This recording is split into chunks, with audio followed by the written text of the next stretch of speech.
It says we're live, and it always takes it's like 30 seconds before. So we kind of sit here looking like morons a little bit. So you may, but I'm going to sit here and look handsome.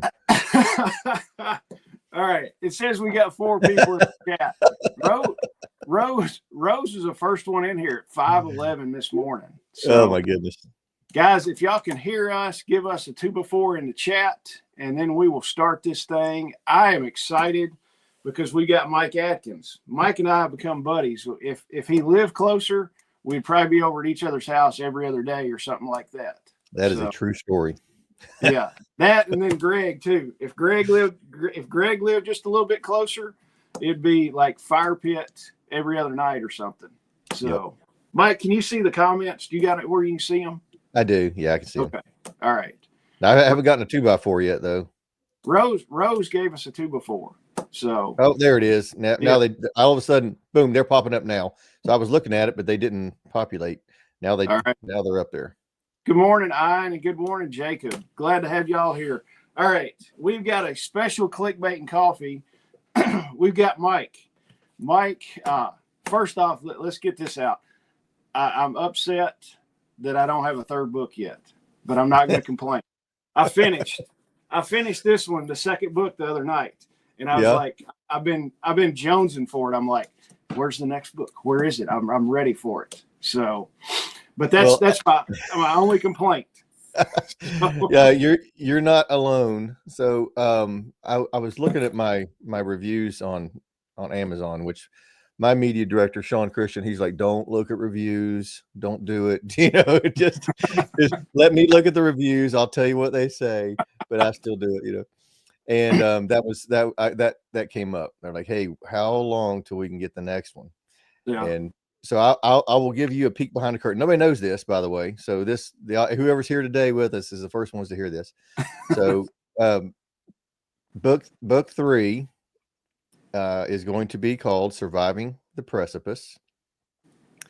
Book 3 is right now about 70% done. The first half of it is already in copy editing right now, which is the final. There's several editing stages. Copy edit is the last one. So it's already in the final stage, the first half of that book. And then as soon as I can get the second half done, it'll be over there. We are on track. Sean and I just talked about this last night.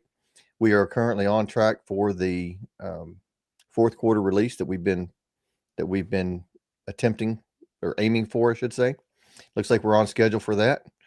So that's it. That's the behind the scenes peek into book 3. I will tell you it is violent, and I have done everything I can to keep it as close, believable, and realistic, just like we did the first 2. Hey, the first 2 are believable and realistic, in my opinion. There's nothing that I saw. It's like, holy crap, he's writing Superman stuff and everything. Yep. So it's all real. And now people will probably be mad because I'm taking like an hour of your time where you could be writing. So I'll be the whipping boy for today on that. So, no, I'm gonna be at it. I'm gonna be at it later today. So no problem. All right. Chantel is here. Good morning. Andrew Massey. Good morning. And Bill Warner's here. So, hey, Jacob's on here. Yes, Jacob. Yep. Hey, Jacob. So, but yeah, whoever you see, some of your people, just shout them out whenever. All right, Mike. For the 3 people that don't know who you are and what you've done, give us some stuff and tell us. I'm gonna stay away from the badassery that Shelly always puts you in. Appreciate that. Oh man, that was funny when she sent you the email for the land nav class. I was like, put badass land nav class in there and see what he does. Yeah. Oh yeah, she got me. She figured out how to push my buttons, man. So for those of y'all that don't know what what we're talking about here, they had me on the first time, and she put my name and wrote, what was the ultimate badass or something just absolutely over the top, and I was like, oh I said, "Oh my goodness, please don't do that. You know, I am not a SEAL. I'm a Green Beret, you know." So, but to Jason's point here, I am a retired special forces guy. I was in the Army for 23 years. I did most of that was in special forces. I worked in various parts of the world. There's places I haven't been, continents I haven't been to, but I did do 3 tours. I did do 3 tours in Afghanistan, and then I retired and went to work for another 9 years, working within the special operations community as an instructor in various tasks. One of which was land navigation, which is what brought us here today. So that's kind of the setup for what we're going to be talking about today. And Jason brought up there's Greg New. Hey, buddy. Yeah. Actually, Greg volunteered to help us. We were just talking about you, Greg. Greg was worried about it. He was like, he sent me a text. He goes, "Are you not doing Clickbait and Coffee this morning?" I was like, "Yeah." But I changed the thumbnail just a little bit. And he goes, "Oh, I see it." He's like, "I hadn't had my coffee yet." I was like, "Okay." So I just finished mine, Greg, just a second ago. But anyhow, so Jason brought it up that, hey, would you like to do, or would you be able to do a longer land navigation class? Because we did at the festival, we did our 1 hour. We did 1 hour classroom introduction to map reading. Then we did about an hour outside doing pace and compass introduction. And we really got a positive response. Didn't you? Was that what you heard, Jason? I mean, I from my side, I got a lot of positive feedback from that 1 hour introduction. yeah, everybody seemed to like it. And I mean, we got some pictures from it and stuff, and everybody seemed like they were just sitting there just like, "Hey, this is cool." And then it wasn't, you kind of get this thing of, you got a workshop, and it's only these X people are going to be in it. They're interested.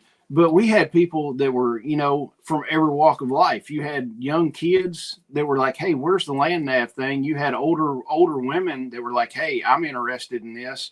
And Yeah. it's like, man, I figured we'd just have a bunch of dudes in there, but it was a good mix of stuff.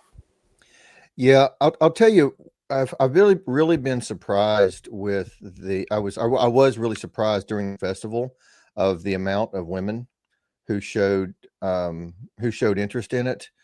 And there was a couple of women that actually attended 2 of the classes because they wanted to come back a second time to reinforce it. So that was very encouraging to me. I wish, or I enjoy rather, when we get women who are attending the classes that I've taught in the past. I always like to see that instead of it just being a bunch of dudes in there. Yeah. I like to see everybody gain the skill sets. And so that was very cool that we had that we did have some women participate. Yeah, and that is the cool thing, because I'll look at the workshops and stuff we do at the festival, and when we don't have the festival, other workshops, and it's like, well, we're going to do this workshop, and it's probably all going to be women doing it, but it's usually like a mix of people, men and women coming in, which I think is cool, that you kind of break that stereotype of, hey, we're doing land nav, we're going to go out there and camouflage and just grunt and chew tobacco and spit and everything else, and it's going to be a bunch of guys, but hey, there's a bunch of women out there too. That's the cool part of seeing that crossover. And then even, I mean, we're going to do combat midwife. She's coming in October to do her birthing and midwife class. I guarantee there's going to be a bunch of guys in it. Yeah. Well, I'll tell you something else that I have just become educated on recently was I didn't realize how many women read in the genre that I'm writing in.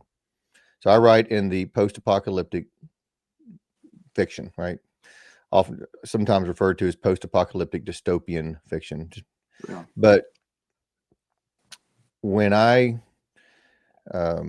really got interested in this genre, which is about a decade ago, maybe a little more, I just kind of made the assumption, because it's a lot of, just like you said, it's outdoorsy, it's survival stuff.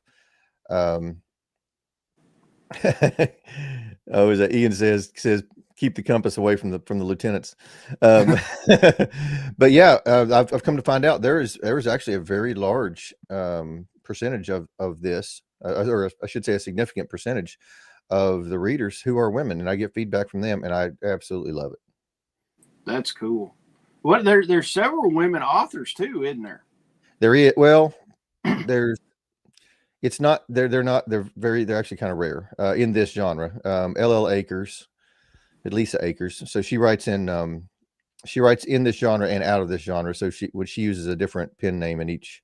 She has Lisa Akers when she's in just writing novels, and she writes LL Akers when she's in the post-apocalyptic genre. I honestly can't think of another one off the top of my head. So it's not very common. But they're out there, and like I said, I was really impressed. Here's another thing, Jason, that I that's new to me is fan mail. You want to talk about catching me off guard? Because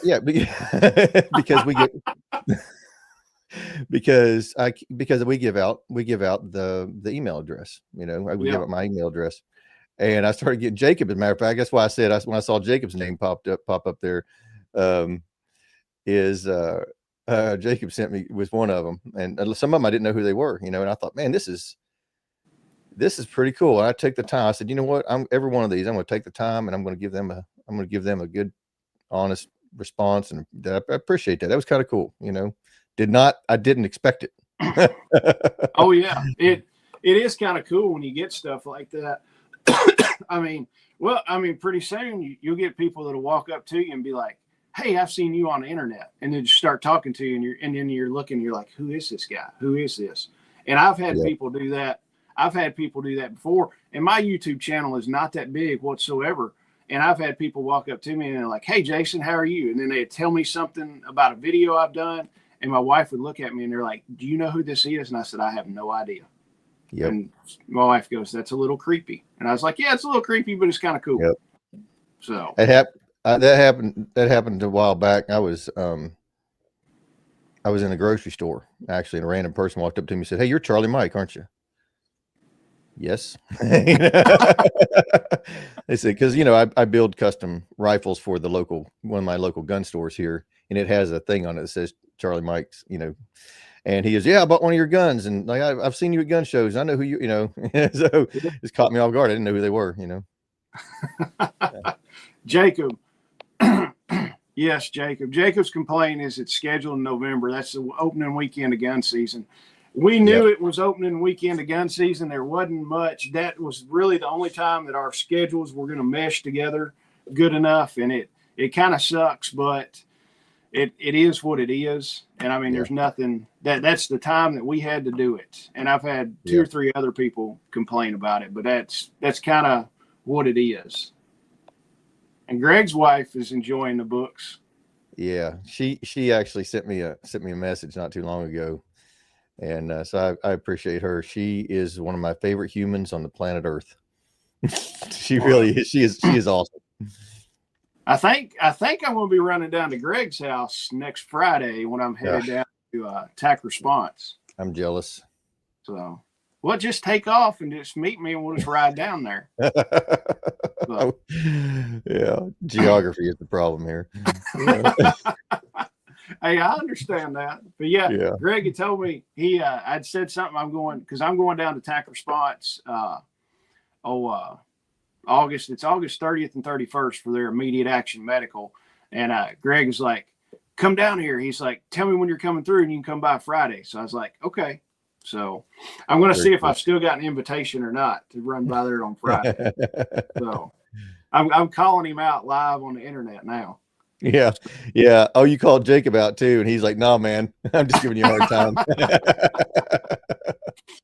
Yeah. Well, I tell you, if it would have been years ago, I'd been like, "No, we cannot do it opening day of gun season." But it's like, I don't get the time to deer hunt anymore. And it's like, whatever, let's go do this thing. I would rather do that and hang out with y'all.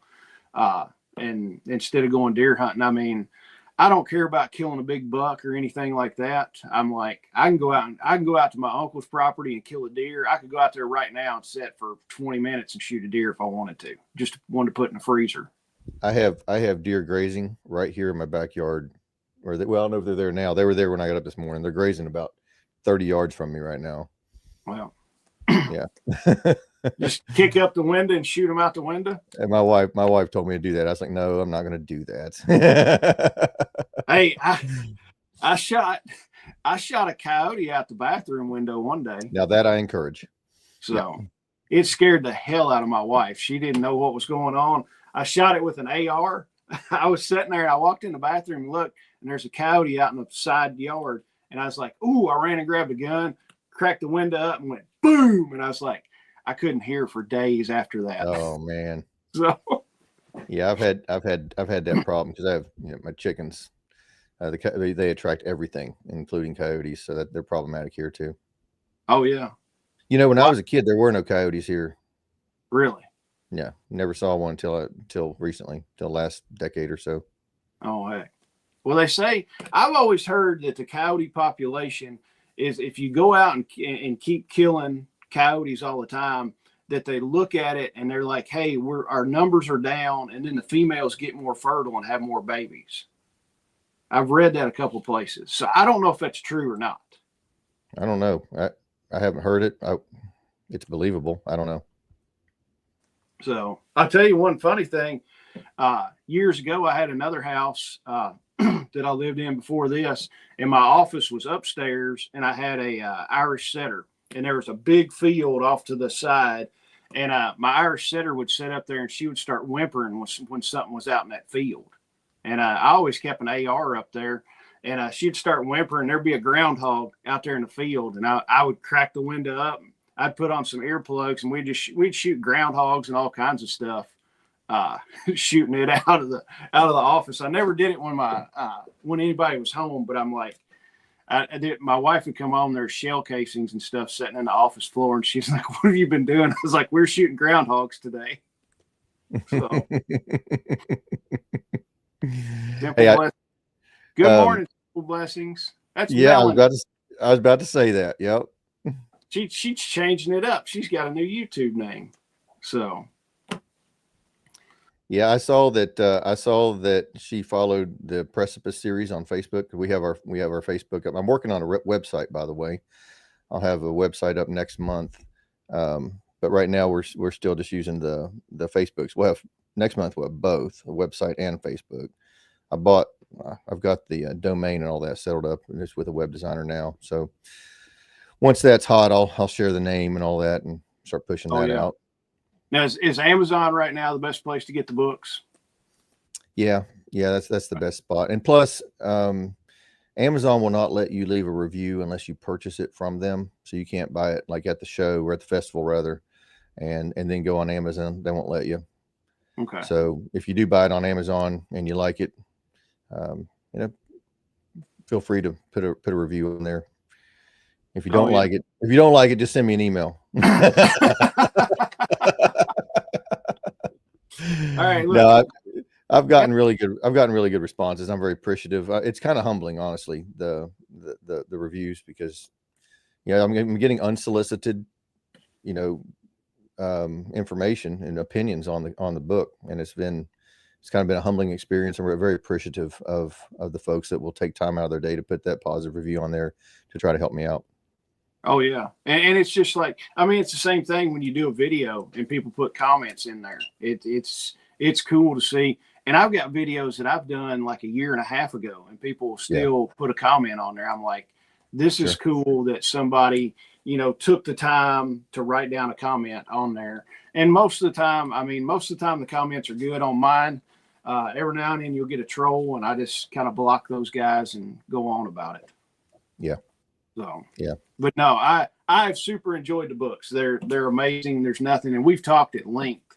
It's not that, hey, I'm the Superman guy. I got into 500 firefights, and all I got was a, prick by a thorn when I was running through blackberries and stuff like that. So that's the part that I like about it. Yeah. that was a pet peeve of mine for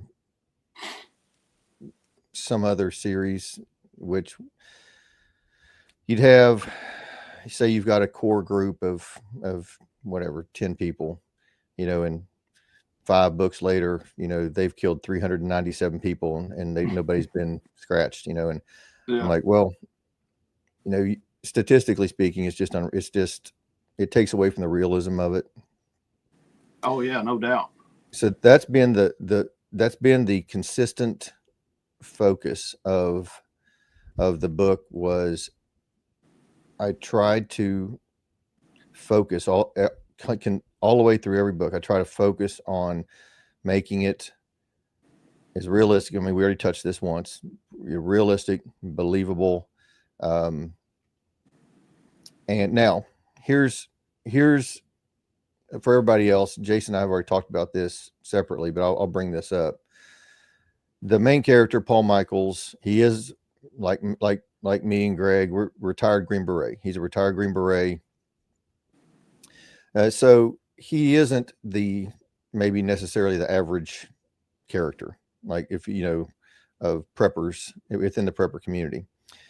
And Jason brought up, well, I'd like to see maybe a series where this guy's doesn't have additional military training, and so I'll share that with you too. I've got a couple of books in development right now that are going to be standalone books, and I also have a series that I've started working on development of the average Joe.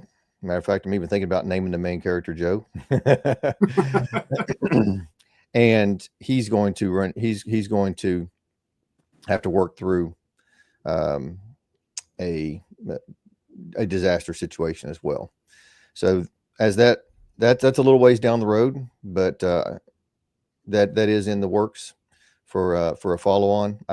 I've made the decision to not pursue any other books or series until this one is done. That way I can keep these coming out as fast as possible. Yeah. There are authors out there that'll start a series and they'll do 1, 2, 3, 4, then they'll break, they'll do something else, release another book, and then they'll come back to the series, and it creates that gap in the release schedule. I'm not doing that. I'm going to keep this. I'm focusing only on this series until it's complete, and then I'm going to step into the next project. Yeah, and and I got to thinking too when you were saying that. You start something else, and then you get the gap and everything like that. That aggravates me. Like there was a show, Ozarks. You remember that show? It was on Netflix. I heard of it, but I don't watch much TV. Yeah. I don't watch much TV, but the Ozarks, I kind of got hooked on it. And it had like 2 seasons, and then the pandemic came in where they couldn't do any filming or something like that, and it picked up like 2 years later. And I was like, I really liked that show, but I was like, I forgot what happened on it. It's like I'm not going to go back and watch a bunch of it just to watch the new season, so I just dropped it. Yeah. I was reading a series in this genre a while back, and the author, I don't want to say his name because he's a very good author, and I don't want this to come across as negative on him, so I'm not going to say his name. But I like his work. But he did that to me, or to the readers. I'm an author, but I'm a reader, And he did 3 books in a row. They were great, and then there was like a 2-year gap. Ooh. And book 4 came out, and I was like, man, I have to go back and redo books 1 through 3, really to get back in the mindset again. So that is a commitment I've made to the readers. I'm not going to do that to you. I'm just not. I'm staying on schedule. When I say I'm trying to get out 2 a year, that's what I mean. I'm trying to get out 2 a year at the minimum. I have found that I've gotten a little bit faster the more as I write now. So if maybe down the road I can start putting out 3 books a year, then I'll do that. But right now I'm committing to a minimum of 2 a year. All right. Now, how many do you have planned for this series? So I get that question all the time. I'm not exactly positive. I know it's going to be a minimum of 5. I know that. I know where the series is ending. Okay. And I have the general outline for here to there. How many books that takes, I'm not positive. It's going to be, I suspect, between 5 and 7. We'll see as the storyline develops. But yeah, it'll be a minimum of 5 for sure. All right, I can handle that. 5 books is good. Seven is better, but 5 7's books better. Yeah, a lot of folks in this genre will do 10. We'll do 10. That's not uncommon. Okay. So, like I say, I don't know the answer either. You know, I like I said, I know where it's going. So the path that it takes to get there sometimes changes, even though I'll have outlines built. Once I get in there and start writing, oftentimes the story will kind of change directions a little bit, and it'll end up making it longer. So if that happens, it happens. I'll let it go, because that's just where the story went, and I just have to let the creativity take me where it takes me. You know. Oh yeah. And Jacob, what I like about the books is they're entertaining, but they also make you think. At least they did for me. Yeah, I mean, and it does. Any of the books like that will make you think, and it's like, hey, what do I need to do about this? What do I need to do about that? So let's see. I'll tell you something I added starting in book 2. It said, I heard several years ago the term "I'm positive" it's just an angry movie. Well, I don't know. Something I added to book 2 was, at the end, I put a gear list. This was actually, my daughter made this recommendation. I thought it was pretty clever. Yeah, I did notice that at the end. So that's a new addition. I'm going to start doing that, and it's not inclusive. I'm sure there's things I've mentioned in the book that I forgot to put in there. But one of the things that triggered that was I had a fan send me an email, and they said, hey, I read book 1 and I saw that Paul Michaels likes this specific saw. It's a silky saw. It's in his go bag. Yeah. And the guy's name was Gary. He said, is that really your saw? You know? And I said, I responded, yeah, actually, yes, that's the saw that I like. And he responded with, it's in my Amazon cart right now, you know? So, so I know that folks do that. I know that they'll look at things they see in works of fiction, and then they'll start the research, and they'll go, hey, maybe this really is something that's a good fit for me. Yeah. So I added that list at the end. It is by no means a list of recommendations. It is literally what it is. It's just a list of things that are mentioned in the book. Yeah. But the part of that effort to be realistic is that the equipment that the characters use in those books, I try to use real stuff, or I mean, I do use real stuff. I don't make things up, and the magical knife or the magical gun, and there's none of that involved. And even in book 2, if you go early in book 2, there is Paul is helping one of the other characters with his long range shooting, and he starts mentioning ways to do certain things. All that stuff is real. So yes, it's a work of fiction, and no, it is definitely not an instruction manual, but the stuff that the characters are doing is real. I mean, it's based, on real stuff and real principles. Oh yeah.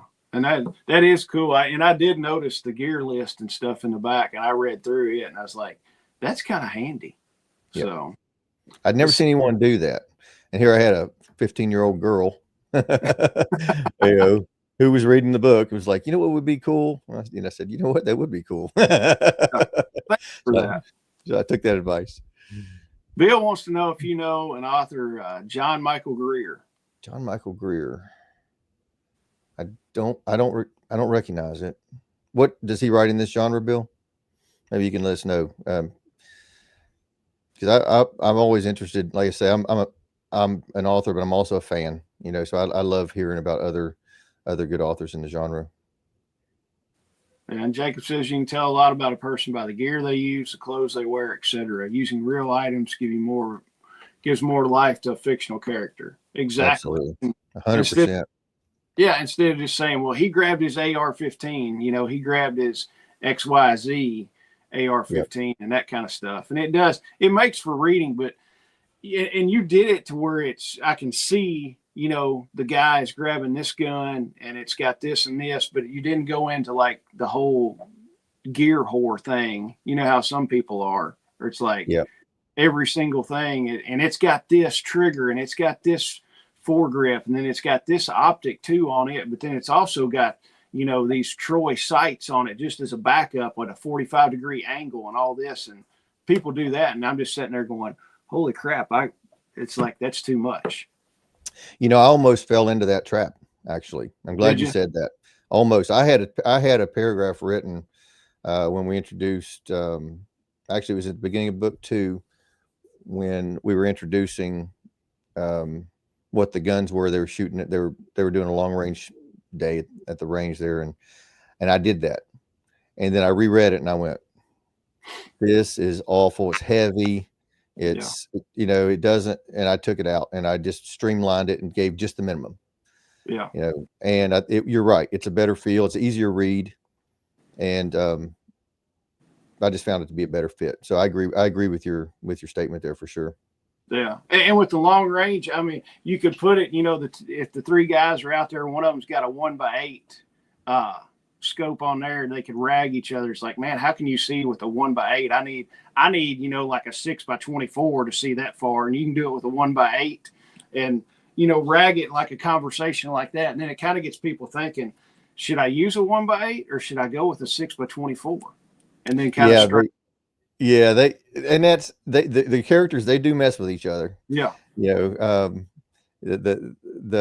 matter of fact, that's been one of the comments I've gotten from a fan, was that they said they told me that they were laughing a lot when they were reading the book, that because where the characters were messing with each other, they said it was like, yep, that's how it sounds like, when you're messing with your buddies. Sometimes you're brutal messing with your buddies, and yeah. Oh, Bill said he writes in this genre. He writes in SHTF subject. No, I don't know him, Bill. I'll check him out. There, yeah. And then Jack Carr does that with his characters. Mike's the only author that really does that I've come across. And Angry American does a little bit, but not as much. So Chris Weatherman, he did it more in his, like in book 1 of his Going Home series, which he calls the Survivalist series, I believe. Y'all can correct me if I'm wrong on that, and I don't want to disrespect him by giving incorrect information there. I know that colloquially a lot of people call it the Going Home series, which is the name of his first book. But he did it a lot more in book 1, and then he kind of got away from it in later books. But that's been an overwhelming feedback, has been positive on that particular aspect of the books. Oh yeah, I like it. All right, shifting gears. Let's talk about the land nav class. I am stoked about it. One of the reasons I'm stoked about it is you get to set the course up, and I'm coming to help you, so we get to hang out for a couple days. Yes, sir. So, and actually finish a conversation. Then, like at the festival, we started like a dozen conversations, and then every time, like, like, Jason, we need you to do this, and I'm like, damn it! I was like, I'm trying to talk here. So But yeah, it is November 8th and 9th, opening day of gun season in Kentucky, but we're still going to do it. And it's at the state park, so there's not going to be anybody hunting. Nobody has to wear orange or anything like that. So, but we've got that. It's going to be at Barren River State Park. We've got the lodge room. We've got a room at the lodge set up for a meeting room. We've got a outside pavilion ready. It's going to be awesome. You can run to the website, get your spot for it. But Mike, talk to the people and tell them why this is an important skill to have. I mean, everybody now just, they'll grab their little GPS and they'll punch in and then walk around the woods. I mean, those are nice to have. I think people should have those, but why, an actual map and a paper and a compass is better than a GPS. Well, honestly, if everything's working right, they're not. Yeah. Right. The GPS is it's hitting the easy button. Mm-hmm. If your GPS is working and everything lines up, the GPS is going to be the easier choice. The map and compass, however, will work when nothing else is working. So if your electronics fail, if there is, or if you let's say it's not even an emergency, just your batteries, something as simple as your batteries are dead. Your map doesn't need batteries, so having the skill set to, hey, there's Forrest right there. Yeah. We were just talking about you, Forrest. You missed it. It was all bad too. You should have heard the things Jason was saying about you. And it's all true. That's the thing. But the map and compass is going to give you the ability to continue to navigate regardless of the situation. The other advantage to that is, even when your GPS is working, having a good understanding of reading that map and using that compass is going to make you more efficient with your GPS up and running. The whole concept of using the navigating by map and compass is beginning to transition into the classification of a lost art. Mm-hmm. Like, people just don't do it anymore. Even people just navigating on the roads. Because GPS has been around so long, if you hand someone an atlas or a gazetteer to navigate with, there are certainly folks that can't even do that, let alone the more difficult version of that, which is going on foot across, in the woods when there aren't roads to navigate by. So having that ability to do that, it sets you apart from the rest of the population, in that you have a skill set that will allow you to do things that other people are relying on computers to do. Yeah. Now, you take this, kick that up a notch into the emergency situation, whether it's something less dramatic like a natural disaster, or something more dramatic like a national disaster or a SHTF scenario, then it just magnifies the importance of that skill set. You and I have talked, mentioned this in our earlier podcast, which was that the most important tool you can have is knowledge.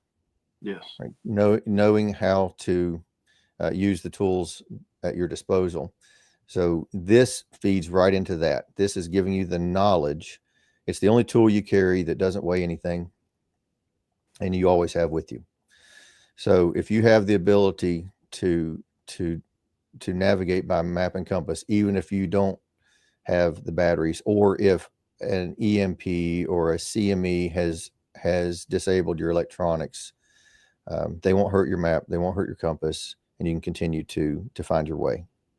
Yeah. And talking about the lost art stuff, I've seen that TikTok that pops up. The woman is like, the husband tells her, go down here a quarter mile and take a left, and then go down 3 miles and take a right. And she's like, slow down, Columbus. Do I turn left at Chick-fil-A or right? And it's like, Yeah. People can't follow simple instructions. If you tell somebody, hey, drive down like 3 miles, they're just like, do I turn at Burger King or where do I turn? I'm just like, that's right. Man, you can't even figure it out. I mean, it's like 3 miles. Look at the odometer on your vehicle and look what it is, and then drive the 3 miles and then turn. It's people don't have any common sense. I mean, I remember before GPS and everything like that, me and my dad were going to a class in North Carolina. Dad went on his computer and printed out from MapQuest all the directions and printed those out. And we followed those. And I was, looking, it's like, hey, we need to take exit, 32 or whatever it is to get to that. But I mean, I remember Dad had atlases and everything in the truck when we'd go places. Yep. He'd map it all out. Yeah. So Walmart still sells a book called a gazetteer. And it is a detailed, they sell them by state. So if you get a gazetteer, you need one for every state that you might end up in. So I have a stack of them for essentially everything on the East Coast. You know, that's my normal stomping grounds. And on those, they have much more detailed maps than just like, you know, the map you pick up at the rest area for the state. You know, this is a whole book on one state. So it really zooms in. And so my recommendation on that point is to have a gazetteer for every state that you might find yourself in. And potentially maybe even every state touching every state that you think you might be in, because what happens if plans change? It's good to have those, and they're not expensive. I think they're about, I don't remember, $20 or something per state. And so I just have a stack of them, and they're in my vehicle, and they sit there. They don't weigh very much, and they're there when I need them. Yeah.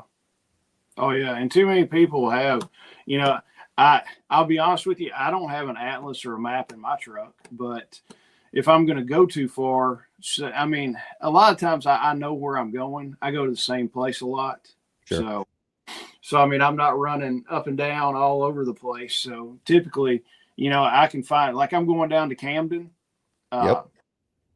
this coming up next weekend. I know exactly how to get there. I've been there enough that I know how to get there. You know, it's like, I don't even plug it into GPS. It's like, I know 3 ways to get there.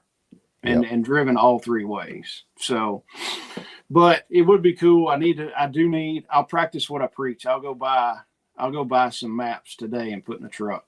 That's just something else to throw in the back seat of my truck.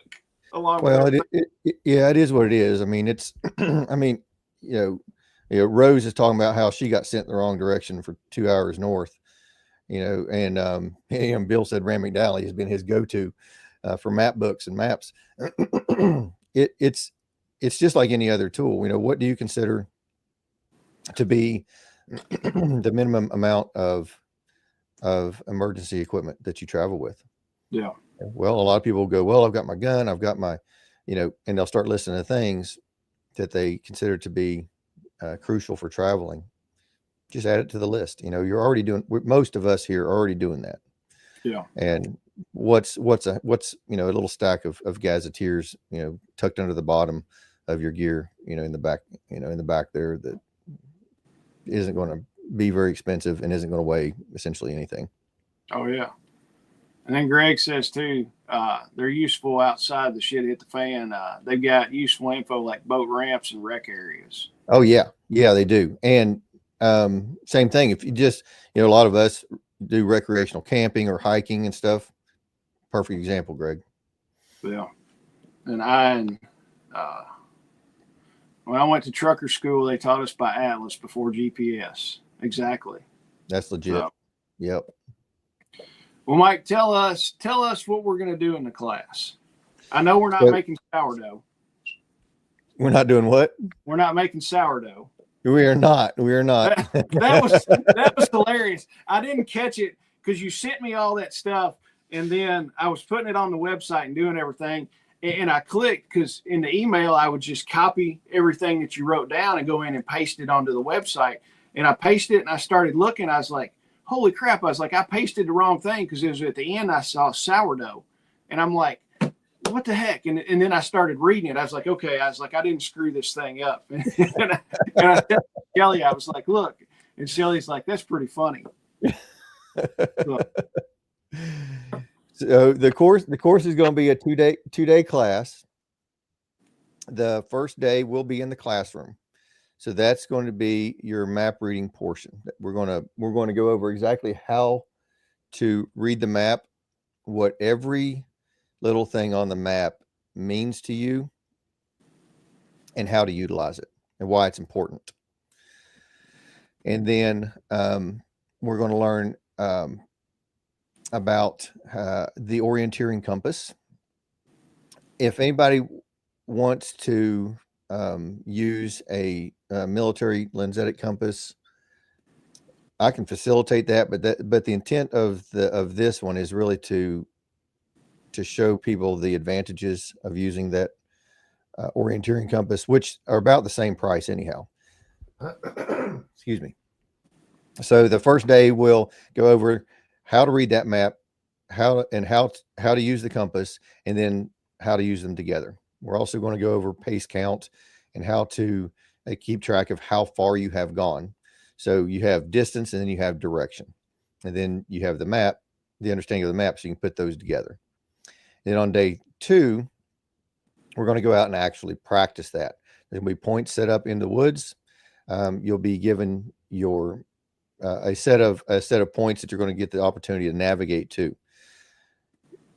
So one piece of feedback that I've gotten numerous times over the years from this is people talking about the elation they feel when they see that point, when they're navigating through the woods and they realize that everything they'd been practicing for the last, for the first portion of the course comes together, and they make it to the point, this point out in the middle of the woods, with no roads going to it, and bam, there's the marker, and they're like, oh man, this is awesome. And it is. It feels great when you finally, put all that stuff together, put it into actual practice, and it works. Yeah. I'm excited about that. I think that's going to be pretty cool. Now, hey, Mike, when you touched on the compasses, tell everybody what the difference is in the 2 compasses that you were talking about. Just a 10,000 foot view. Sure. Yeah. The military lensatic compass, I was looking, I usually have one right here beside me, but it's not there.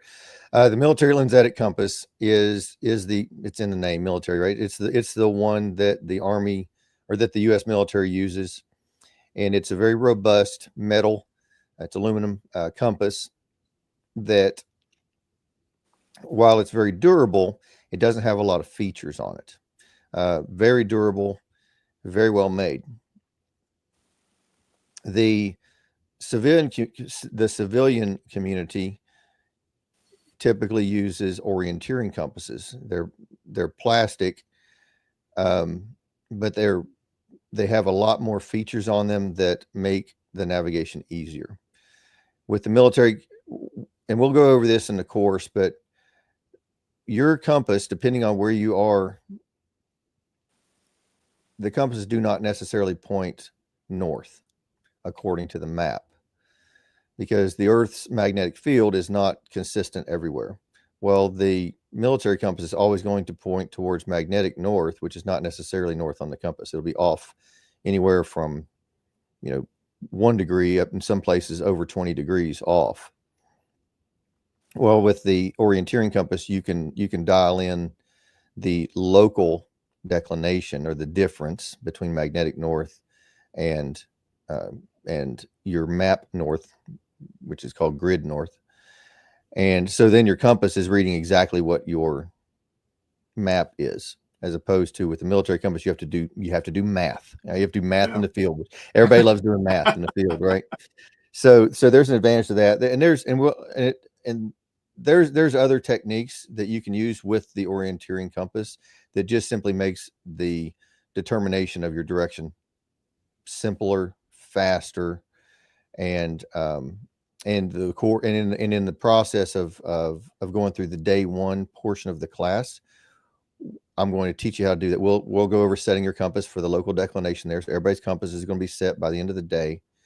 And so when you go out to do the next day, do the practical application the next day out in the field, you won't have to be out there doing that field math. And so there's advantages from that standpoint.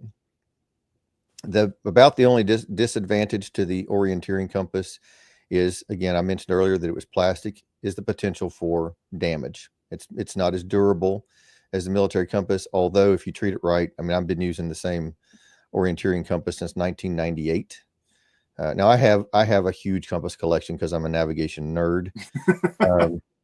I've got compasses from the 1800s and old brass compasses from England, and all that stuff is fine, but it's not practical for use in this application.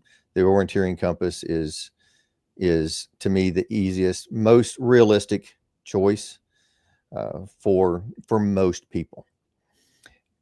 Now there's probably veterans out there or active duty soldiers who would disagree with that, because that's what they've gotten used to using that military compass, and they know that it's reliable and durable, and that's fine. It is an opinion. It is an opinion that I have. Now,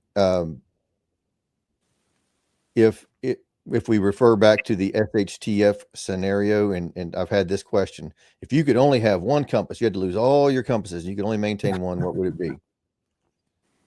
And I would begrudgingly say, well, if I can only ever have one compass for the rest of my life, I'm going to choose the military compass because I know it's going to last longer, right? Yeah. But if I have my druthers, I reach for my orienteering compass every time. I do. All right. We got Hermit in here. Let me see. I specifically signed into YouTube just to subscribe to this channel, then saw that this was live. How freaking cool. Hey, we appreciate you being here. So that I is appreciate cool. it a bunch. Yeah. So maybe the thumbnail did something. So yeah, right. Yeah, I changed it up, and I did not put badass in the thumbnail. I wanted to, but I'm not going to do that to him. So, hey, Bill said he has one of the older military compasses. It's actually the brass one. That's pretty cool. Okay. Yeah. So there's a bunch over the years, and I'll let me throw out one thing just to try to be helpful to everyone. If you find a compass that's online that you want to purchase and you look at it and it's like, $9.95, that's probably not the level of quality you want to bet your life on. Yeah. So if you buy one, like if you buy, there's compasses out there that look like the military lensetic that are, 10 or $15. Don't fall for that. If you get one, they're going to be $60, $70. Spend the money, get one that is the genuine version. Same thing with the orienteering compasses. There are good orienteering compasses out there that are like $20, but they don't have the features of the ones that are $50, $60, $70. The Sunto MC2 is an excellent one. The Silver Ranger is the new Silver Ranger is called the Silver Ranger 2.0. Also excellent. They're very, very similar. The Sunto is a little bit more expensive, but they're both, from the functionality perspective, they're very, very similar, and I like both of them. I think I bought the Silver Ranger. You sent me those two, and I think I ended up getting the Silver Ranger. I've got it upstairs. It came the other day. So, well, that one that I've been using for 27 years is the predecessor to that one. It's called the Silver Ranger 15S, which they don't make anymore. It's very, very similar to the current model, and I've gotten pushing 3 decades out of one compass. Really? Wow. Yeah. And I'll tell you, another one of the cool things is Brian and Susan from S&B Homestead Radio. I was telling Brian about it. I'm like, hey, listen, we're going to do this. And I was like, everybody's going to have radios on them. So everybody will have their handheld radio in case they get lost. We can find them, stuff like that. And I was like, Brian, do you want to come and run comms for us? And he was like, hell yeah. He goes, that was going to be fun. And I told him, I'm like, we'll set you up at the pavilion because day 2, we're going to be outside. We got a pavilion we can be under. I was like, you set up a base station radio. And I said, then you'll get everybody's radio set to where everybody's on the same frequency. And he's like, man, he said, that sounds super cool. He's like, he said, I don't know if I'm more excited about the land nav part or I'm more excited about running radios for you. And he was like a kid at Christmas. So yeah, you're going to get the land navigation stuff, but also if you want to talk to Brian about some radio stuff for a few minutes, you can talk to Brian, and then you can see, that is one thing, you can see a real life, not grid down, no zombies, no nothing like that. A real practical application of where you could use radio equipment in your day-to-day life. That's right. Yeah, he called me and he asked me to walk him through the requirements that we needed to support the class, and ironed out the details of that. So, yep, everybody will have, as part of our security protocols, everybody will have a radio with them while they're out there navigating. So if you need help at any time, we're going to have safeties scattered about the woods that can react and assist you if you need it. And if we weren't on a state park, we could bring airsoft guns and shoot the people while they're going. Combat navigation. Yeah. Yeah. That would be hilarious. Somebody just pop up and just shoot you while you're looking at your compass and walking. You take an airsoft pellet. Yeah. We can do that one of these days. Yeah. I don't know. We'll talk about that one later. I don't know. Greg might take it too far. Greg might go full ghillie suit and everything. Yeah. But I think it's going to be an awesome time. I mean, I am super excited about it. This is something, because I didn't get to sit through the workshop when you did it, and I'm excited because then we get to hang out for a couple of days. You can tell me all this stuff, and I told you, I was like, I'll be a safety on a Sunday and out with there. But I was like, if I do the safety, I was like, you got to teach me some stuff on Thursday and Friday when you come down. And you're like, okay, deal. So absolutely, yeah. I'm game for it. So, but yeah, guys, go. Mike, you got anything else you want to say about the class? No, that pretty much covers it.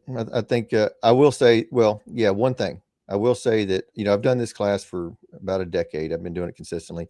I've been teaching land nav for longer than that, but this version of the class I've been teaching for about a decade. And the one thing I would add is that the feedback I've gotten over the years has been overwhelmingly positive. And for only 2 days of your life, the amount of knowledge that you're going to be able to add to your personal arsenal is I think it's pretty dramatic. And that's been the consistent feedback I've gotten over the years from this class. Yeah, and I think the cool thing is you're not just getting. There's a few people teaching, some basic land nav and stuff, but you've been doing it your background, and as long as you've been doing it, I would much rather come and take it from somebody like you than the Boy Scout crew that's been teaching it for just a little bit. It's like you're going to get way more in depth. It's going to be cool. I've seen people do it just a 1 day land nav class, and it's like, man, you're drinking from a fire hose and you're not really getting everything. I like it that it's going to be 2 days and we're going to have our time, and you're going to have plenty of time to teach these people, tell them, show them one-on-one stuff. That's what I'm excited about. And it's not just drinking from the fire hose all the time. Yeah. The first day is structured in such a way that if you have trouble understanding one of the concepts, there's time built in to to allow for that. So if you need a little bit of an additional explanation, there's time to get that on the first day. So we want you to be very comfortable with the tasks before we launch out into the woods. And if you have a concept that you're struggling with, I'll encourage you during the class, just tell me, just raise your hand. We'll get caught up, and there's time to do that. So when you go out there the second day, you know what you're doing. Oh yeah. So, and hey, I did confirm with the girl that runs all the stuff at the lodge. After class on Saturday night, we can go up to the lodge and eat, and they got a whole big fireplace and everything, and like a lounge. Everybody can just hang out up there. Phenomenal. Sounds great. Like, that's awesome. So, but guys, go to the website, check out that class, check out the other workshops we've got going, because we've also got Combat Midwife coming October 25th. We've got the land nav that we've been talking about, the 8th and 9th of November. And we've also got the herbal workshop with Leslie on December 6th. And all that is on the website at KentuckySustainableLiving.com. And go check out, if you've not bought Mike's books, you're a jerk and you need to go buy those. So go buy those books. They're amazing. You will not. The only thing is, the warning I'll give you, when you start on the book, you'll stay up till 1 or 2 o'clock in the morning going, I'm just going to read this last one more chapter. And then you look and it's like, it's 2 o'clock in the morning. This sucks. So it's like, now I'm not going to get any sleep and I'm going to drag ass the next day. And I did tell Mike, I was like, I stayed up the other morning to like 1:30 reading the book. And I was like, I felt like hell the next day because I didn't get enough sleep. So yeah, book 1 is called Edge of the Precipice. And then and book 2 is Over the Precipice. Yeah, now the cover looks different than that now. Yeah, he got the OG. That's the original one, isn't it? Yeah, and there's been a re-release that looks more like the second book, but it's Edge of the Precipice and Over the Precipice are the first 2. And again, the book 3 is coming out later this year. All right.